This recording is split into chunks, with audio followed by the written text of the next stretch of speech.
आप देख रहे हैं सुदर्शन न्यूज। नमस्कार, सुदर्शन न्यूज के इस खास पेशकश में आपका स्वागत है। दोस्तों, देश की आज़ादी के 65 साल गुजर चुके हैं और इन आज़ादी के 65 सालों में देश ने वो सब कुछ देखा जो शायद इसे नहीं देखना चाहिए था। 1962 में हम पर चीन का हमला हुआ, उसके पहले 47 में आज़ादी के ठीक बाद पाकिस्तान ने हमला किया, 2002 में संसद पे हमला हुआ। राष्ट्रीय सुरक्षा के ऊपर कई ऐसे सवाल हैं जिसके जवाब हम आज़ादी के 65 सालों में भी नहीं ढूंढ पाए हैं। आज के इस खास पेशकश में हम इन्हीं सवालों पर चर्चा करेंगे और हमारे साथ हैं आरएसएस के वरिष्ठ नेता इंद्रेश कुमार जी, जिन्होंने राष्ट्रीय सुरक्षा पर पिछले कुछ सालों में देश में बहुत काम किया है। इंद्रेश जी, हमारे इस खास प्रोग्राम में आपका स्वागत है। बहुत बहुत धन्यवाद। मैं सुदर्शन टीवी चैनल को बहुत बहुत शुभकामनाएं करता हूं। आगे विजयदशमी भी आ रही है और साथ ही दीपावली भी आ रही है। सुदर्शन चैनल को और उनके कर्मचारियों को मेरी तरफ से शुभकामनाएं।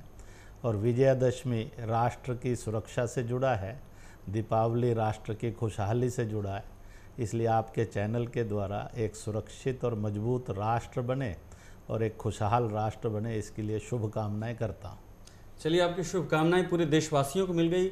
आपसे पहला सवाल करते हैं, आज़ादी के 65 सालों के बाद भी राष्ट्रीय सुरक्षा के विषयों पर हम आज कहाँ खड़े दिखाई देते हैं, अगर आपके परिप्रेक्ष्य में दृष्टिकोण से हम देखना चाहें? अगर हम वर्तमान पर नज़र डालें तो हमें प्रशासन, नीतियाँ और देश की सत्ता चलाने वाले नेता, इनके एक बिहेवियर से ये समझ में आ जाएगी। बम फटता है, गोली चलती है, भारतीय हिंदुस्तानी बड़ी संख्या में मरते हैं।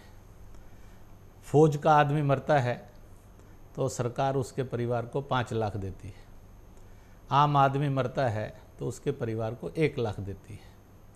परंतु दूसरी ओर एक विचित्र दृश्य दिखता है, मरा भारतीय तो उसको मदद मिलेगी 1 लाख 5 लाख, मारने वाला विदेशी है, घुसपैठिया है, पाकिस्तानी है, अफजल है कि कसाब है या अदरवाइज़ कोई भी और नाम है, उसको 40 करोड़ 50 करोड़ में पालती है। जबकि देश की नीतियाँ ये होनी चाहिए कि भारतीय मरे नहीं, पाकिस्तानी, विदेशी, हत्यारा, घुसपैठिया पले नहीं।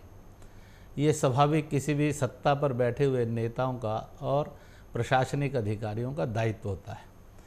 परंतु 65 वर्ष के अंदर भी हो ये रहा है कि घुसपैठिया, विदेशी, आतंकी और हत्यारा और पाकिस्तानी ये पल रहा है और भारतीय मर रहा है।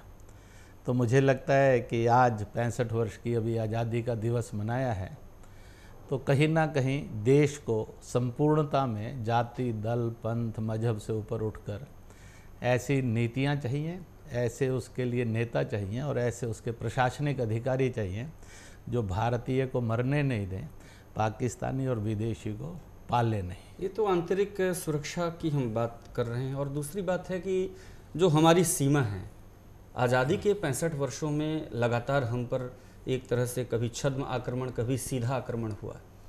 क्या हमारी विदेश नीति या हमारी सुरक्षा नीति, इसमें कहाँ खामी आपको नज़र आती है? आज भी चीन हमें रह रह कर आंखें तरेर देता है, पाकिस्तान सीधा हमला भी करता है और घुसपैठियों के माध्यम से भी हमला करता है। बांग्लादेश जैसे जो छोटे देश जिसे हमने आज़ाद कराया, जिसे जन्म भारत ने दिया, वो भी हमारी सीमा का उसको दखलंदाजी करता है।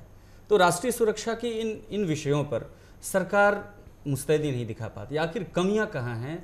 दृढ़ संकल्प शक्ति में कमी है या सरकार की जो पॉलिसी पैरालिसिस एक नया टर्म चला हुआ है उसमें कमी आप देखते? ऐसा है कि इसमें सरकार की नीतियों के बारे में अगर विचार किया जाए तो आज भी देश में जैसे हर डिपार्टमेंट के लिए कोई ना कोई एक ब्लूप्रिंट बनता है कि वर्तमान स्थिति ये है, आगे जाकर सरकार ये कदम उठाएगी, उस प्रकार के उसके लिए कार्यक्रम होंगे।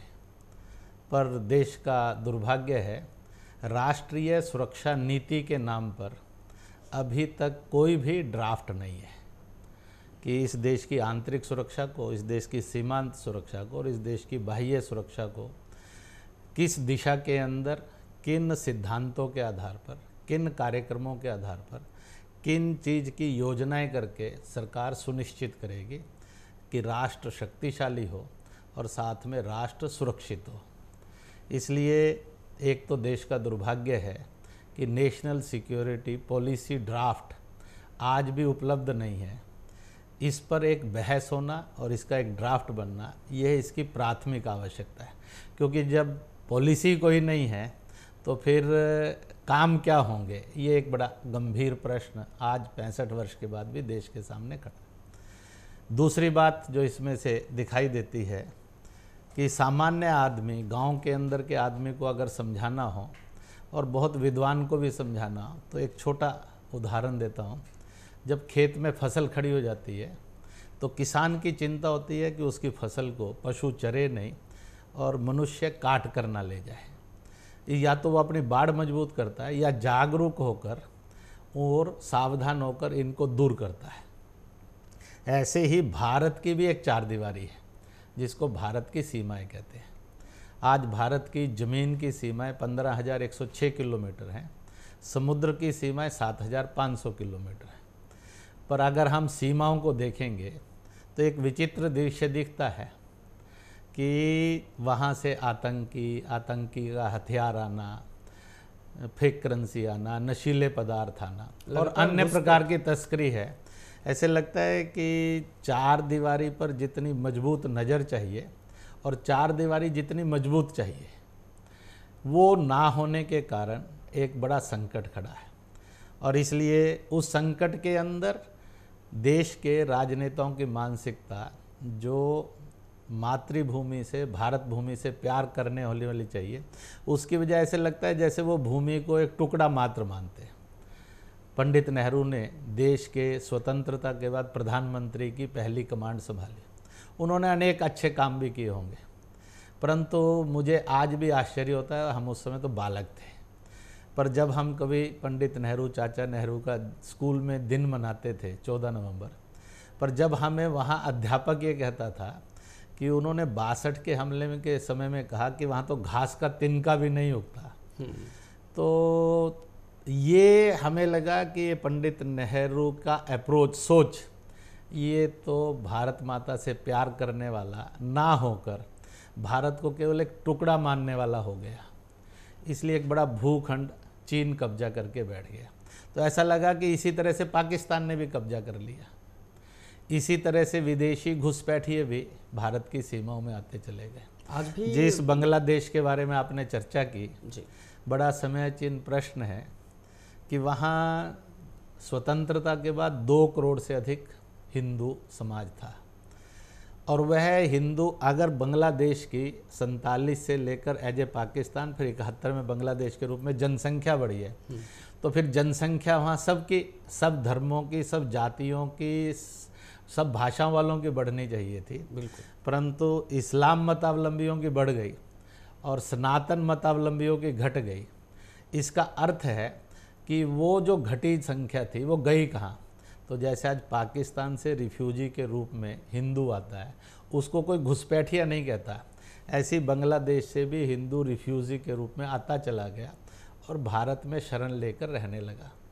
परंतु धीरे धीरे करके जनसंख्या बढ़ी और वो घुसी, तो आज वहाँ पर समस्या खड़ी हो गई है पूरे भारत में कि ये हिंदू मुस्लिम घुसपैठ का प्रश्न नहीं है, ये भारतीय और बांग्लादेशी के बीच का प्रश्न है। तो विदेशी और स्वदेशी नागरिक के बीच का संघर्ष है। देखिए 1971 में बांग्लादेश की आज़ादी के बाद, जैसा आपने भी आंकड़ा दिया, बांग्लादेश की सरकार की रिपोर्ट में आया था कि उसके लगभग 1.5 से 2 करोड़ लोग मिसिंग हैं, वो उनका आंकड़ा नहीं मिल रहा है, और उसके 3 तरफ समुद्र हैं और एक तरफ भारत है। तो निश्चित रूप से वो लोग भारत आए होंगे, और भारत में जिस तरह से उनकी संख्या में लगातार एक ज्यामितिक दृष्टिकोण से उनमें वृद्धि होती गई। आज के समय में जो असम में अभी हिंसा हुए हैं, वहाँ के जो स्थानीय निवासी हैं, जो आदिवासी हैं, जिस आदिवासी की चर्चा लगातार सरकार करती रहती है, उनके ज़मीनों को वो छीन रहे हैं। तो आज राष्ट्रीय सुरक्षा के दृष्टिकोण से भी एक बड़ा प्रश्न है वहाँ पर। मैं जिस समय असम के अंदर और बंगाल और भारत में बांग्लादेशी घुसपैठी का आता है, तो मैंने तो यहाँ की मुस्लिम ऑडियंस के सामने भी प्रश्न किया, जो सेकुलरिस्ट अपने आप को मानते हैं उनके सामने भी प्रश्न किया कि आप भारत को प्यार करते हैं और भारतीय को प्यार करते हैं, कि आप असमिया, बंगाली, गुजराती, बोडो, कार्बियो इनको प्यार करते हैं कि आप बांग्लादेशी को प्यार करते हैं? आपको बांग्लादेशी जो विदेशी है वो तो आपको प्यारा लगता है, पर मैं पूछता हूँ कि क्या आपको बिहारी प्यारा नहीं है? क्या आपको बंगाली प्यारा नहीं है? क्या आपको असमिया प्यारा नहीं है? क्या आपको बोडो प्यारा नहीं है? फिर इसमें इस्लाम मजहब को मानने वाले भी वहीं हैं, सनातन मजहब को हिंदू कहलाने वाले भी वहीं पर हैं, अन्य पंथों को मानने वाले भी लोग हैं। प्रश्न खड़ा होता है कि देश के नेता और प्रशासनिक अधिकारियों को अगर विदेशी ही प्यारा है तो फिर वो क्यों नहीं विदेश में चले जाते? फिर वो भारत में राज क्यों करते हैं और भारत के अफसर बनकर काम क्यों करते हैं? उनको तो भारतीयों से प्यार होना चाहिए।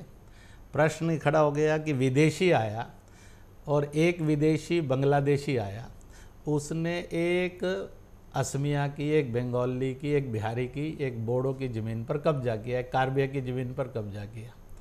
अब उसको वोट के रूप में कैश करने के लिए अपने भारतीय से तो आप नफ़रत करें और विदेशी से प्यार करें, तो आप सत्ता संचालन भारत में और भारतीयों के लिए कर रहे हैं कि आप विदेशियों के लिए सत्ता संचालन कर रहे हैं?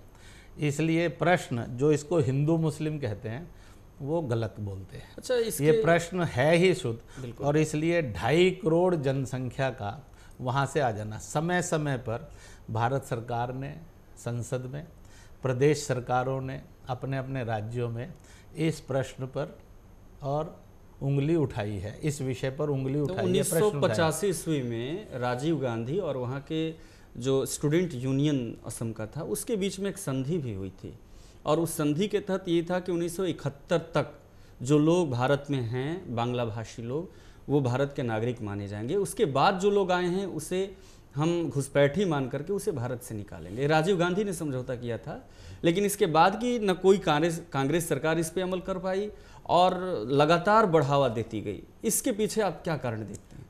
सबसे बड़ी बात यह है कि इसमें से जो ध्यान में आया, बंगाल घूमते हुए, बिहार घूमते हुए और असम घूमते हुए जो लोग सेकुलरिज्म के नाम पर सत्ता में बैठे हैं, उनके बिहेवियर मोस्ट कम्युनल है कि वो, और कम्युनल ही नहीं है, लगता है कि भारत से और भारतीय से प्यार करने वाले कम हैं, विदेश में रहने के लिए और विदेशी से प्यार करने वाले ज़्यादा हैं। उन्होंने उसको अपने वोट बैंक के रूप में आश्रय देकर भारत में बसाने का काम किया। इससे बड़ा किसी भी सत्ता पर बैठे हुए शासक का दुर्भाग्य नहीं हो सकता और उसकी नीति का दुर्दैव नहीं हो सकता। और इसलिए आवश्यकता तो आज ये है कि भारत सरकार इनको मजहब के नाम पर नहीं देखे बल्कि विदेशी के नाम पर देखे। इसलिए ऐसा कानून प्रदेशों में और केंद्र में बनना चाहिए कि ये चिन्हित किए जाएं। चिन्हित करने के बाद इनका मतदाता सूची करने का कानून है बना हुआ पहले से, उस पर अमल नहीं हो रहा है। तो चिन्हित करके उसको अमल करें और उसको अमल करते हुए चिन्हित करें, फिर उसको मतदाता सूची से निकालें और फिर डिपोर्ट करें। और मैं कहता हूं कि आज वहां पर शेख हसीना वो भारत के साथ मैत्रीपूर्ण संबंध चाहती है, उसने बनाए भी हैं। वहाँ हिंदुओं को भी उसने आश्रय देने का कुछ ना कुछ काम किया, ऐसा भी लोग बोलते हैं। उनके वोट और सांसदों के आधार पर वो सत्ता में भी आई है।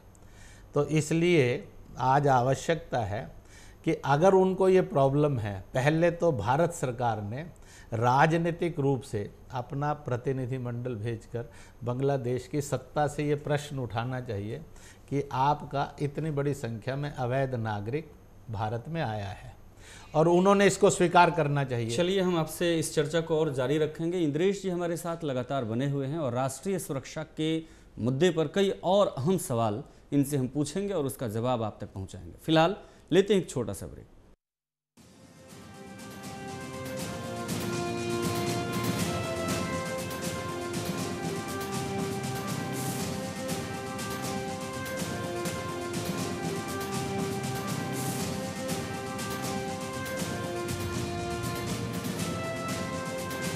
आप देख रहे हैं सुदर्शन न्यूज।